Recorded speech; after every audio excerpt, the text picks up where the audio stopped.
Hi, Eric. Good afternoon. We saw that you lost Lisandro Martinez this week. How big a blow is that? And is anyone else close to a return this week? Perhaps Mason Mount, Aaron Wan-Bissaka? It's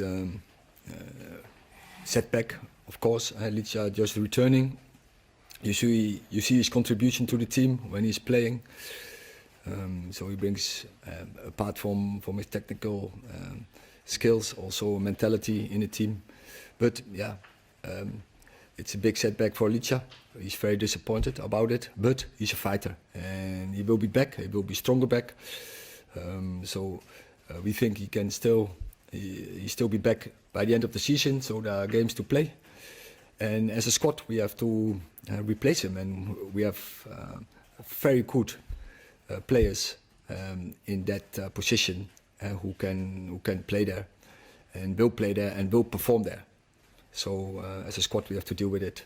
And then the second part of your question, Aaron Wan-Bissaka today he was training, but then he dropped out. So I don't know in this moment where he is. What is the diagnosis? Hopefully it's not too bad. And Mason and Ty are not ready to return into the squad.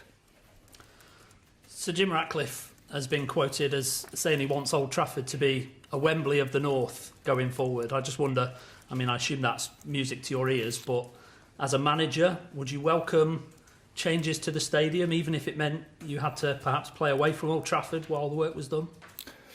So if that's his view, then I would say it expresses the ambition of this club, which is good. But further on, it's not my task in this club to deal with stadium questions, with facilities. My job is to perform the team, to manage the team, to build the squad. In terms of your team, the form has picked up magnificently in recent weeks.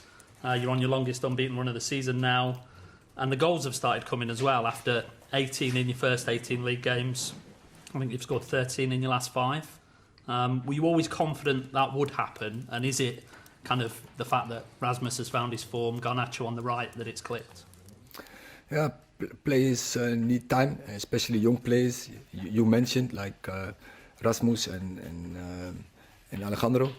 They need time, but also they need a team. And so those two facts were not there in the first part of the season. The team, we had to make a lot of adjustments in our way of play, and so it was by stages it was difficult to serve the offensive part of the team. And when that happens, then also it can go really quickly, and that players going to develop and to progress. That is what we have seen. But I was from the start. I was confident that they have the potential to do this, what they are now doing. And now it's about keep moving, keep going, be hungry. Alyssa. Eric, you've spoken about consistency a lot and balance, and Lisandro was a player that offered both. Without him, you do have options to change it. Will we see Luke Shaw shift centrally, or do you expect Victor Lindelof to come in there? We have options how to deal with that position. We have a good centre halves in our squad, and so the others are all available. Luke can play also there, I'm quite confident that we can keep this process going, and that others can fulfill that position and also contribute and play in high levels. Those players are experienced and are very good players, so it's up to them now to fill it in. You're still keen to keep somebody who's comfortable using his left foot there for the build-up play? That is, it's an advantage. We have seen, but we have to work on players. But players can also develop in such positions when you work with them, when you coach them, when you train them. And I see our players in the back line making better decisions. I've seen that they develop their skills in building up. And yeah, so I'm quite confident that we can keep this process from better ball playing from the back, that we can keep that going. Pete. Hi, Eric. We saw Villa play with a full first team last night and lose. Now, with your desire to get in the Champions League for next season, does this now become a must-win game for yourselves to dislodge them and raise yourself? I've said to the team from the start of January, every game is now a final. So that was also our approach when we to West Ham United. We were one point behind them. This is a final.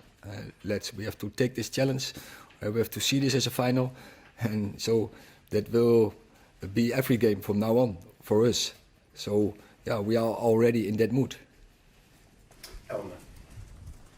Just on Villa, Unai Emery's obviously had a lot of praise for what he's done this season. What do you think he's kind of done particularly well to bring Villa on in the way that we've seen?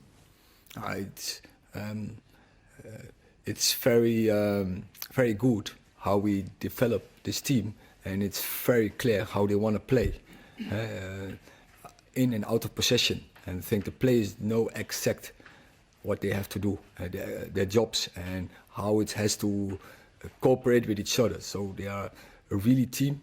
They have absolutely weapons in their team. Yeah, so we have to play our maximum levels to get the right result. Samuel. Hi. You spoke about the senior centre halves who you have got available on Sunday. Johnny Evans and Rafael Varane are out of contract in the summer. Do you want to keep them next season? We haven't made the decision yet. Neil. Eric, I saw that great picture of the three young players sitting on the advertising hoarding after the goal. How would you describe the relationship they have on and off the pitch, and has their sort of have they brought a sort of excitement to the squad, do you think?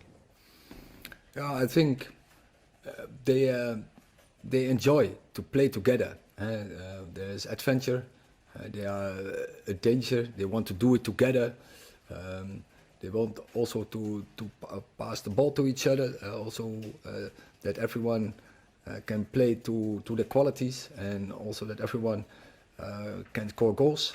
And yeah, it's great if they want to do it together, because I think that's the key. Then we can have a lot of pleasure from this. And yeah, they are young players, and I've said it before.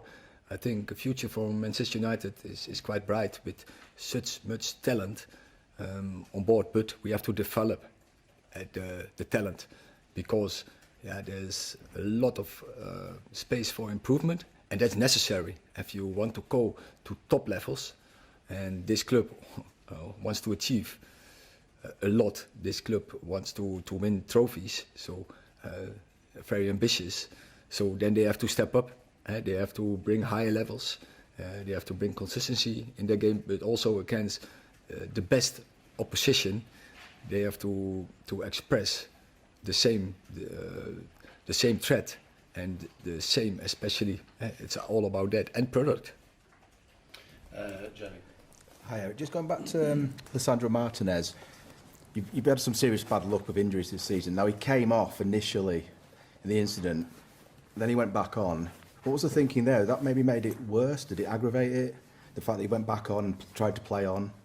Might he be out sort of for less time if he hadn't done that? I don't think so. But Lisandro was his decision, and he was comfortable to be back on the pitch. But after he tried, and then I think he stopped almost in the next attack. Is it almost impossible then to diagnose that at the time, you know, when he initially comes off? It's not possible. Yes, you.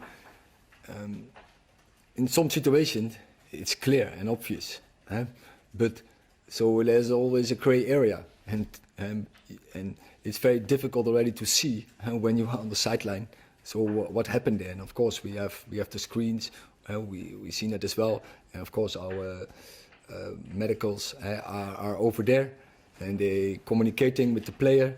But to assess in 1-2 minutes is impossible. The more I always tell you after a game, I can't tell you because you need 24 hours minimum, and maybe sometimes even longer. So how can you do this in 2 minutes?